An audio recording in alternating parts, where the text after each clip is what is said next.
മഹാദുരന്തത്തിന് ഒരാണ്ട്.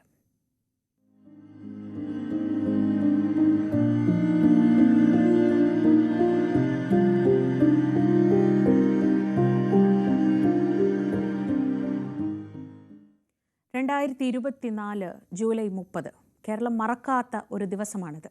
വയനാടിനെ തകർത്തെറിഞ്ഞ നിരവധി കുടുംബങ്ങളെ അനാഥമാക്കിയ മുണ്ടക്കൈ ചൂരൽമല ദുരന്തത്തിന് ഇന്ന് ഒരാണ്ട് തികയുകയാണ്.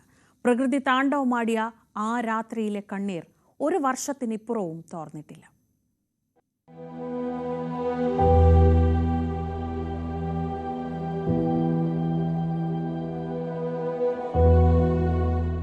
ഒന്ന് ഇരുട്ടി വെളുത്തപ്പോൾ ഒരു നാടില്ലാതായത് ഇങ്ങനെയാണ്. 2024 ജൂലൈ 29 അർദ്ധരാത്രി കനത്ത മഴ പെയ്തു. പ്രകൃതി ചില ദുസ്സൂചനകൾ നൽകി. പക്ഷേ അന്ന് രാത്രി അവർ സ്വസ്ഥമായി ഉറങ്ങാൻ കിടന്നു. വെള്ളരിമല ഇടിച്ചിറങ്ങി വന്ന് തങ്ങളെ ഇല്ലാതാക്കുമെന്ന് അവരാരും കരുതിയത് പോലുമില്ല.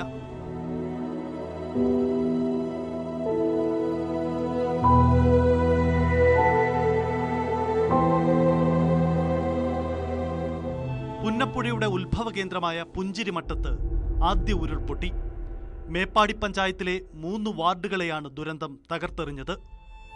പുഞ്ചിരിമട്ടം മുതൽ ചൂരൽമല വരെയുള്ള 8 കിലോമീറ്ററിൽ പ്രകൃതി താണ്ഡവമാടി.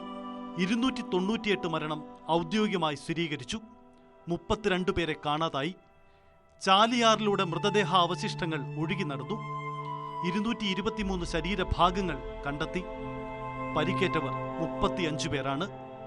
കേന്ദ്ര സംസ്ഥാന സേനാ വിഭാഗങ്ങളിൽ നിന്നായി 1800-ലധികം പേരാണ് രക്ഷാപ്രവർത്തനം നടത്തിയത്. പുന്നപ്പുഴയ്ക്ക് കുറുകെയുള്ള പാലം ഉരുളെടുത്തു. ഒറ്റപ്പെട്ടുപോയ ഇടത്ത് രക്ഷാപ്രവർത്തനം വേഗത്തിലാക്കാനായി സൈന്യം ബേലി പാലം നിർമ്മിച്ചു. വയനാടിന്റെ കണ്ണീരൊപ്പാൻ നാടൊന്നിച്ചു. സർക്കാർ സംവിധാനങ്ങൾക്ക് പുറമെ സന്നദ്ധ സംഘടനകളും നാട്ടുകാരും രാഷ്ട്രീയ പാർട്ടികളുമെല്ലാം ഒപ്പം നിന്നു. പ്രധാനമന്ത്രി വരെ വന്നു.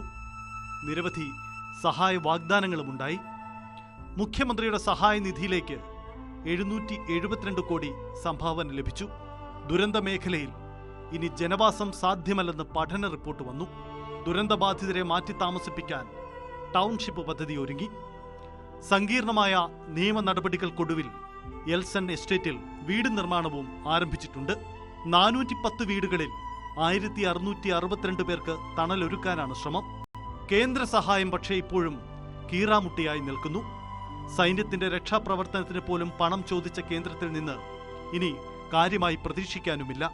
ഒരു വർഷത്തിനിപ്പുറം ദുരന്തബാധിതരുടെ ജീവിതം ക്ലേശകരമായി തന്നെ നീങ്ങുന്നു. സർക്കാർ സംവിധാനങ്ങളുടെ ഇടപെടലിൽ ഈ ജനങ്ങൾക്ക് പ്രതീക്ഷയുണ്ട്. പക്ഷേ വേണ്ടത്ര വേഗം കൈവരിക്കാനാവുന്നില്ല എന്നത് പ്രതിസന്ധിയായി തുടരുന്നു.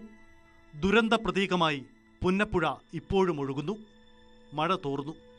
പക്ഷേ നമ്മുടെ കരുതൽ എത്രയുണ്ടായാലും ഉറ്റവരെ നഷ്ടപ്പെട്ട ഈ നാട്ടുകാരുടെ കണ്ണീർ മാത്രം തോരുന്നില്ല. News desk, news 18.